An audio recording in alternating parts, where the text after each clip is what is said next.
嗨，大家好，我是坦平叔，今天是2025年11月27号。这一期啊，咱們閒聊啊，聊一聊愛國生意，聊一聊這個流量愛國生意，正能量。怎麼突然聊這個話題呢？是因為啊，最近啊，我看到一個報道啊，說中國人民大學書童研究中心成立大會，暨莫言兼職教授聘任儀式25日在北京舉行。會上，中國作家協會副主席、諾貝爾文學獎獲得者莫言受聘為中國人民大學兼職教授，中國人民大學校長林尚利為其頒發聘書。為什麼要說到莫言呢？說到莫言啊，他就是一個叫標誌吧，獲得了諾貝爾文學獎，但是啊，他卻遭到了這個愛國正能量的攻擊圍攻。這個大家恐怕知道吧？這個最典型的啊，就是有一個叫什麼毛星火的，那不仅在網上对吧，去批判谩罵這個莫言，人家還去法院告他，還立案。這個在去年還是前年，網上鬧得也是沸沸揚揚。這個胡錫進老師啊，看不過去啊，說了兩句，結果這個好像這幫正能量啊，也要告胡錫進，就是正能量界發生分裂內訌。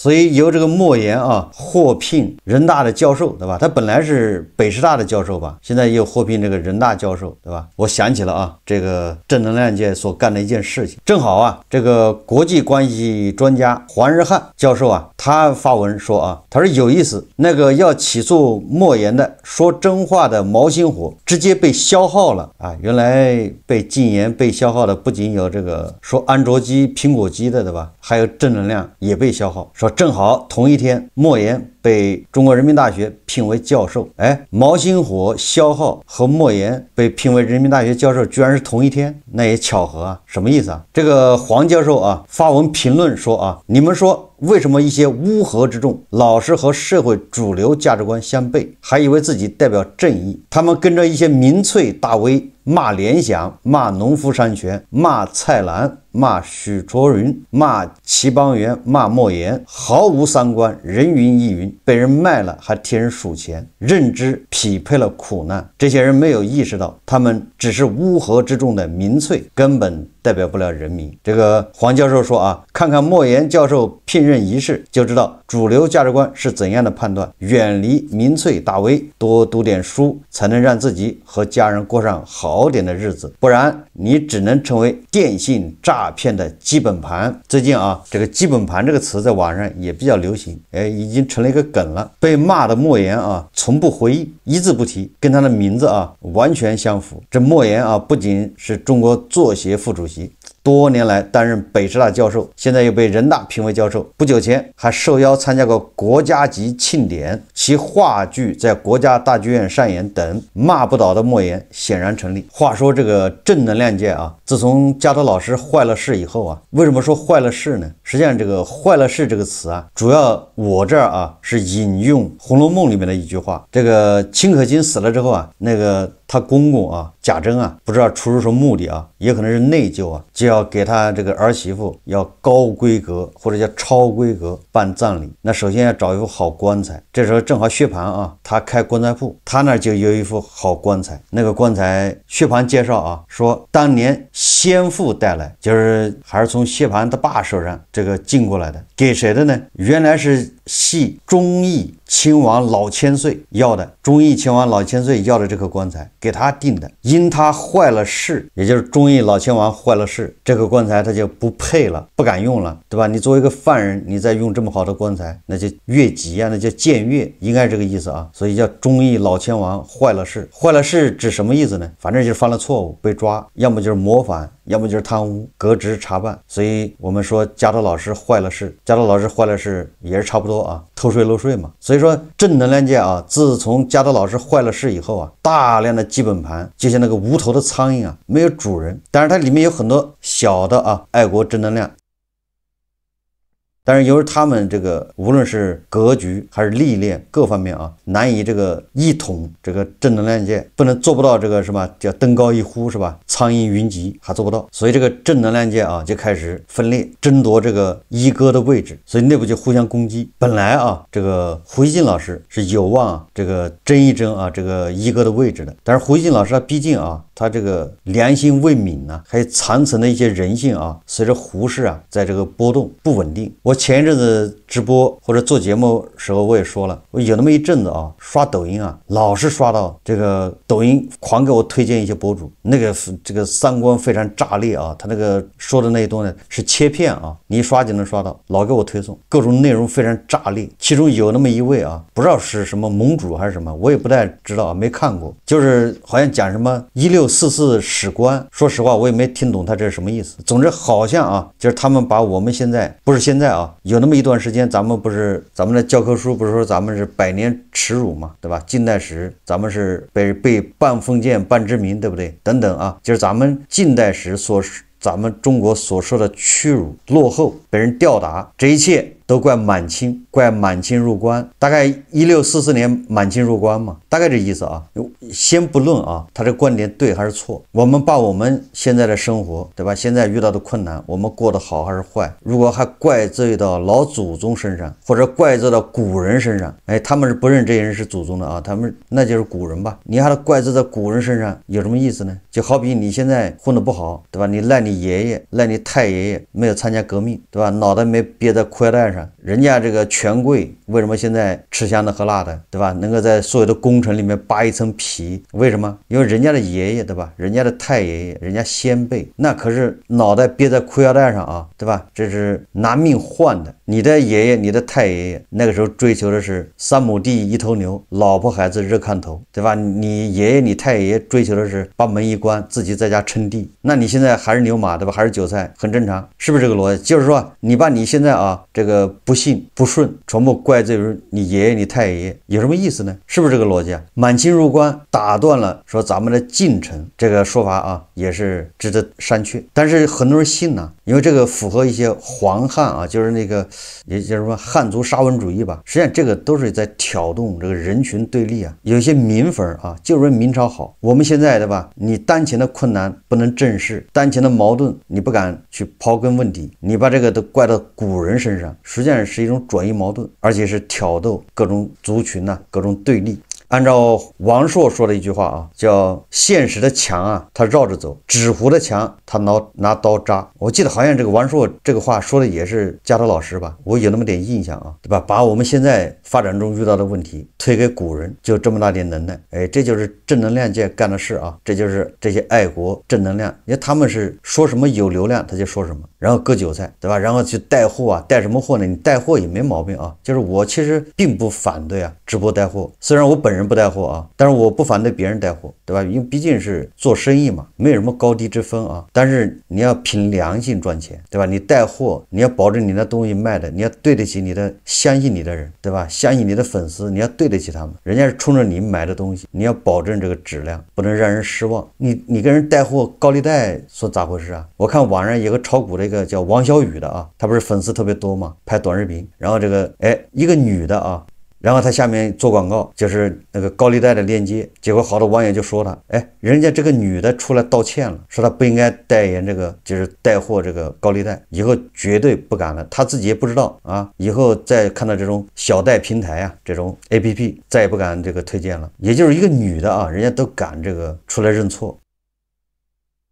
這個割韭菜割得有點狠，對吧？指使自己的這個粉絲啊去幹壞事，出了事甩鍋，這都是愛國正能量界的這個，對吧？叫慣用的操作手法。我看那個最近最火的那個一個姓高的，对吧？叫高志凱吧，好像是这個在這個國外啊平台上，這個懟天懟地懟世界，反正一頓懟。我看有網友分析啊，說他就是這個加德老師壞事之後啊，他是取代誰啊？維維老師，對，維維老師好像也半隱退啊，現在也可能網上批評的人越來越多啊，反正維維老師現在處於那種半隱退狀態，金句少了嘛，對吧？那些清產是遙遙領先這個說法也少了，也就是在加德老師壞了事，維維老師半隱退的狀態下，這個姓高的這位啊走到了台前，收割了大量的這個愛國流量，然後他馬上就開始賣酒吧。我在網上刷到切片啊，有人就打假他的酒，對吧？說那代言的那個酒就是收智商稅，就是割韭菜。論及割韭菜啊，他們確實吃相難看，对吧？就不顧吃相。還是加州老師啊，人家有一種这个救世啊知识分子的那種派头，对吧？人家割韭菜还讲點這個技巧啊，人家拍個電影叫什麼《崇山之外》是吧？對吧？人家還準備拍電影來割個韭菜，雖然沒割成啊。你賣假酒，對吧？你搞高利貸割韭菜，你不這就有點傷天害理，你這完全不顧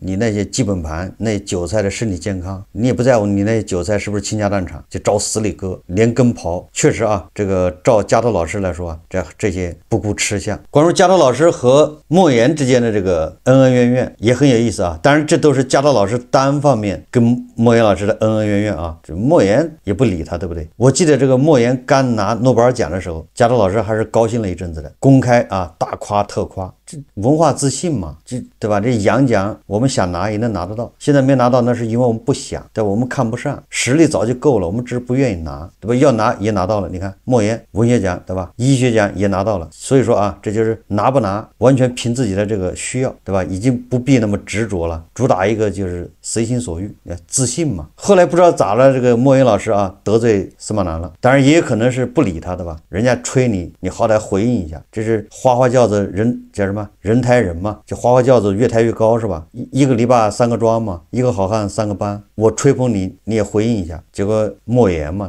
他就不說話，也可能啊，就這個得罪了這個司馬南老師。當然也可能是莫言啊跑到日本訪問去了，那個點兒不對啊。你去日本訪問沒毛病啊，你好比現在也去日本訪問，這點兒不對嘛。結果遭到了這個司馬南老師啊炮轟，大罵這個莫言跑日本去媚日。但是啊，很快啊，網友就翻出來司馬南老師在日本，對吧？泡那個叫什麼湯浴啊，對吧？在日本穿着和服跟美女在那兒吃料理，公開拍照，最主要他對日本是讚不絕口啊。這就是愛國正能量的這個慣常操作啊，叫兩套標準，對吧？只屬州官放火，不屬這個百姓點燈啊。我去日本沒關係，那是考察，對吧？你去日本那就是賣國，言行不一，人格分裂啊。這個就是愛國正能量的這個慣用手法。夾頭之後啊，湧現出了很多可歌可泣的愛國正能量這個大 V，什麼香港盧教授，對吧？還有一個網上還有一個搞電信的啊，所謂專家，那個向專家，他們的特點就是沒有最紅，只有更紅；沒有最左，只有更左。這些有頭有臉的啊大 V，流量愛國表演藝術家賺的是盆滿缽滿，產生了標本與示範效應。所以催生出大量的這個很多博主向他們學習，對吧？就是愛國正能量這個賽道啊出現內卷，那就導致分裂。他們迎合基本盤，對吧？就是立場大於事實的群體啊，通過煽動對立、撕裂群體等極端方式快速吸粉，將愛國啊異化為低成本逆襲的生意工具，成就出獨特的一大快速牟利方式。就好像這個其中的他們的宗師啊，一代宗師啊，司馬南老師，這個是他們正能量界啊一代宗師啊，自己一邊大罵美國，一邊隱瞞啊自己在美國買了一個小房子。大家都知道啊，其實在美國買個房子沒什麼，但是他隱瞞，真隱瞞其實也沒什麼，誰還不能犯個錯誤呢？畢竟對吧？美國跟大國曾經關係也好過嘛，好過的時候買的房子又能說明什麼問題呢？但是大家應該知道啊，美國的房子是要交房產稅的，每年都要交。加州老師那個房子每年交的房產稅，怎麼着都夠買一發155毫米的炮彈。也就是在對吧？人民群眾啊發現了這個加州老師在美國有房子之後，他還叫知錯不改、執迷不悟，這就不對了，對吧？你應該做的是馬上把房子賣掉，撤資，在這個美的啊搖搖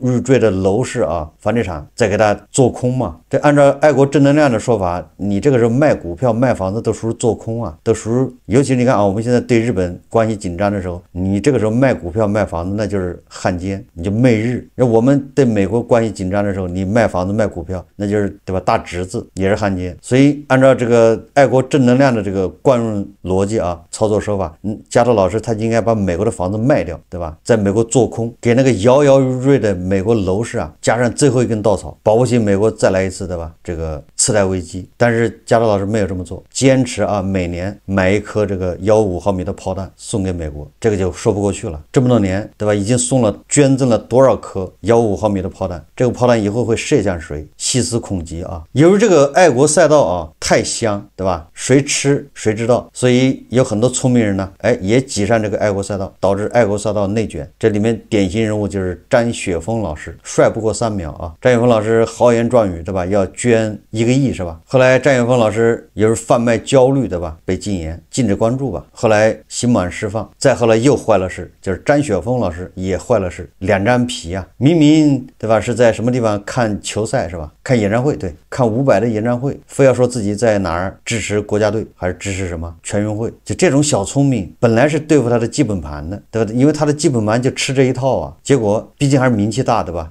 他在那個演唱會上人家看見了，被人識破了，人設崩塌呀，就是他兩回啊。說到基本盤，這個最近也有個例子就特別有意思，就是我們前幾天啊說的叫平凡哥。本來平凡哥這個剛出来的時候我也覺得挺感動的，对吧？他說每個人活着都不容易。我記得我做了一個節目，在節目裡面提到了平凡哥。哦，对了，正好是对吧？新东方的俞敏洪老師啊，在這個南極是吧，給他的這個員工發出全員信，好像慶祝這個新東方30幾週年吧，勉勵啊員工繼續努力，大概這意思啊。結果一下老登味兒啊太濃。哎，我做這個節目的時候啊，我裡面就說到這個平凡哥，對吧？為什麼平凡哥那一句話能夠打動別人呢？因為確實現在覺得過得不容易的人是大多數，對吧？是更多。即便你現在過得表面上看還行，表面光滑，對吧？表面風光，實際上內地裡受了多少苦多少委屈，只有自己知道。所以每個人啊都不容易。這句話一下在窗網就傳開了。但是啊，帥不過3秒。我記得第2天做節目我就說這平凡哥有問題，他這個苦難，他目前的遭遇，他目前這種所謂的不好，完全匹配得上他的認知。